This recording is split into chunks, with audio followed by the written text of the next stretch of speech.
Iran और America के बीच की जंग थमने के बाद अब अमेरिका को ईरान से पड़ी मार के बड़े बड़े खुलासे हो रहे हैं। ईरान से टक्कर के बाद अमेरिका को कितना भारी नुकसान हुआ, इसका खुलासा करने वाली रिपोर्ट ने वाशिंगटन के दावों की हवा निकाल दी।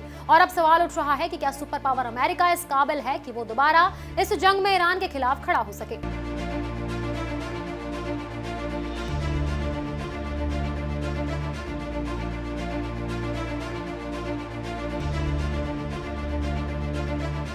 ईरान के साथ 5 हफ्तों तक चली भयंकर जंग के बाद अब जब 2 हफ्ते के लिए सीज फायर लगा है तो धीरे धीरे वो सच्चाई बाहर आ रही है जिसे अब तक दबाने की कोशिश की जा रही थी, क्योंकि अंदरूनी रिपोर्ट्स ने अमेरिकी मिलिट्री के ऐसे नुकसान का खुलासा किया है जिसने सुपर पावर की ताकत पर ही बड़ा सवाल खड़ा कर दिया है।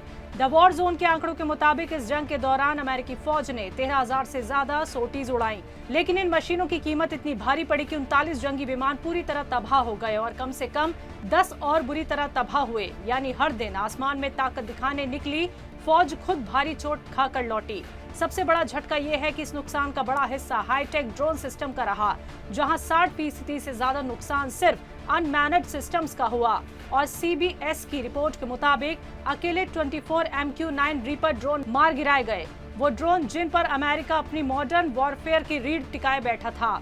लेकिन कहानी यहीं खत्म नहीं होती। इस जंग में पहली बार अमेरिका का सबसे advance 5th generation fighter jet 535A भी तबाह हुआ, जिसे अब तक लगभग अजेय माना जाता था। और इसके साथ ही $100 मिलियन का नया F-15 और A-10C जैसे अहम जंगी विमान भी इस आग में झुलस गए। यानी ये सिर्फ फौजी नहीं बल्कि जबरदस्त इकोनॉमिक झटका भी है, जहां अरबों डॉलर की ताकत कुछ ही हफ्तों में खाक में मिलती नजर आई।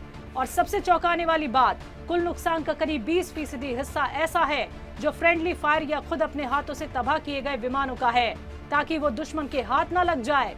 यानी हालात इतने बेकाबू हो गए थे कि अमेरिका को अपने ही हथियार खुद मिटाने पड़े। कुवैत के ऊपर F-15E जैसे जेट्स का गिरना और E-3G सेंट्री जैसे हाई वैल्यू एयरक्राफ्ट का तबाह होना इस जंग की सबसे बड़ी ऑपरेशनल नाकामियों में गिना जा रहा है, जो ये दिखाता है कि सिर्फ जंग ही नहीं बल्कि उसकी प्लानिंग में भी गंभीर खामियां थीं। पॉलिटिको की रिपोर्ट ने तो और भी बड़ा झटका दिया है, जिसमें साफ कहा गया है कि इस जंग का असर उल्टा अमेरिका पर ही पड़ा है।